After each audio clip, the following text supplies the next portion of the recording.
ખેડૂત ભાઈઓ, આજે શનિવાર એટલે કે વ્યાપારી કામકાજોનો અઠવાડિયાનો છેલ્લો દિવસ. આવતીકાલે તમામ માર્કેટિંગ યાર્ડોમાં રજાનો દિવસ હશે. એટલે આજના દિવસે આપણે જ્યારે બજારને લઈને ચર્ચા કરીએ છીએ ત્યારે વીતેલા સમગ્ર અઠવાડિયાને ધ્યાનમાં લઈ અને આપણે ચર્ચા કરીએ છીએ. આજે આપણે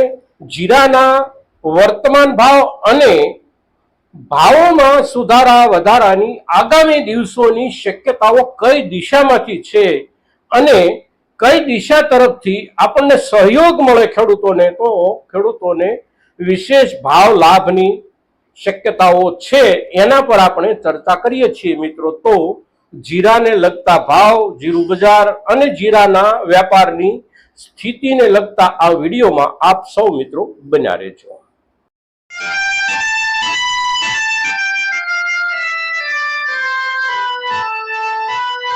નમસ્કાર ખેડૂત મિત્રો, જય કિસાન, જય ભારત. ખેડૂત ભાઈઓ, અઠવાડિયું જ્યારે પૂરું થઈ રહ્યું છે ત્યારે જીરાના ભાવ ઉપર આપણે ચર્ચા અને વિચારણા, આપણને જે રૂપમાં જીરું સમજાય છે, એના બજાર જે રૂપમાં આપણને સમજાય છે એના આધારે આપણે વાત કરીએ છીએ મિત્રો. જીરામાં આ અઠવાડિયા દરમિયાન કોઈ બહુ મોટો નોંધપાત્ર વધારો ઘટાડો એવું દેખાયું નથી. બંને રાજ્યોના બજારોમાં, રાજસ્થાનના બજારો હોય કે આપણા ગુજરાતના બજારો હોય, એવી જ રીતે માલની જે પહોંચ છે બજાર સુધી, માર્કેટિંગ યાર્ડ સુધી, અગર તો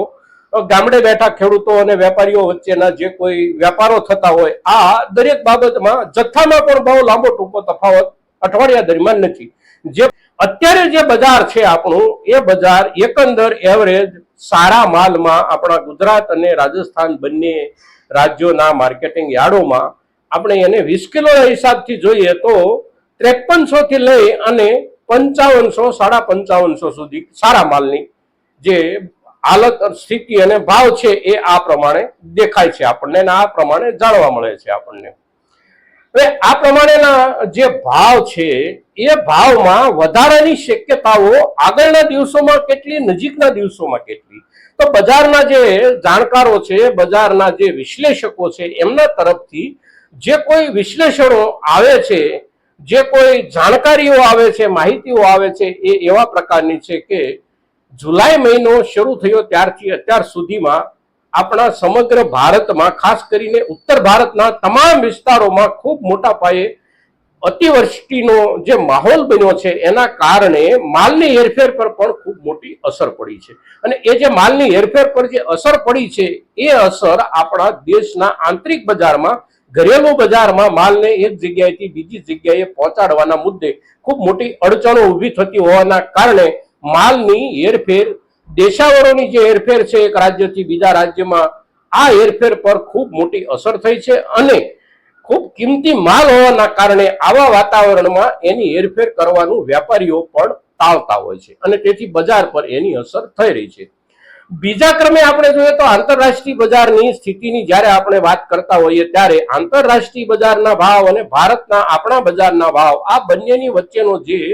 તફાવત છે એ તફાવત જે છે એ કેવા પ્રકારનો છે? તો આપણે અહીંયા જે માલ 5300 થી લઈને 5500 કે 5550 રૂપિયા સુધી 20 કિલોગ્રામ વેચી રહ્યા છીએ અને બજાર એ માલ જે રૂપમાં ખરીદી રહ્યું છે એ જ માલ આંતરરાષ્ટ્રીય બજારમાં 7300 થી 7500 રૂપિયાના હિસાબથી વેચાઈ રહ્યો છે. સવાલ એ છે કે આંતરરાષ્ટ્રીય બજાર સુધી ભારતનો માલ પહોંચતો કેમ નથી? જે લોકો વેપારમાં છે એમને પણ આ મુદ્દો લાગુ પડે છે કે માલની માંગ જેટલી વધારે, માલનો ભાવ જેટલો વધારે, એટલું એમનું વોલ્યુમ પણ વધતું હોય છે અને જેટલું વોલ્યુમ વધે, જેટલો વેપાર વધે, એટલો એમનો નફો પણ વધતો હોય છે. એટલે જે રીતે આપણે ઈચ્છતા હોઈએ છીએ કે એકંદર એવરેજ માલના ભાવ સુધરે, એ જ માનસિકતા વેપારીઓની પણ હોય છે કે માલના ભાવ સુધરે, માલની ડિમાન્ડ સુધરે અને માલ એક જગ્યાએથી બીજી જગ્યાએ પહોંચાડવાની અનુકૂળતાઓ સુધરે. હવે સ્થિતિ એ છે કે આપણા દેશમાંથી વિદેશમાં જ્યારે જીરું મોકલવાનું છે ત્યારે એને દરિયાઈ માર્ગે જીરું પહોંચાડવાનું હોય છે. દરિયાઈ માર્ગે જીરું પહોંચાડવામાં સૌ પ્રથમ મુશ્કેલી કાંઈ પણ આવતી હોય તો એ વર્ષા ઋતુના આ 2 મહિના, ખાસ કરીને જૂન, જુલાઈ અને વિશેષમાં ઓગસ્ટ, આ 2-2.5 મહિના 3 મહિના દરમિયાન દરિયાનું વાતાવરણ ખૂબ તોફાની અને માલની હેરફેર માટે ખૂબ જોખમી હોય છે. જીરા જેવો જે સંવેદનશીલ માલ છે, એટલે કે જેના પર વાતાવરણની ખૂબ ઝડપથી અને ખૂબ નકારાત્મક અસર થતી હોય છે, એવા માલને જે રૂપમાં પેકિંગ કરીને આ દરમિયાન મોકલવાનો થતો હોય છે, એ પેકિંગ પણ ખર્ચાળ હોય છે. એને માટેના જે કન્ટેનરો વાપરવાના હોય એ કન્ટેનરો પણ સ્પેશિયલ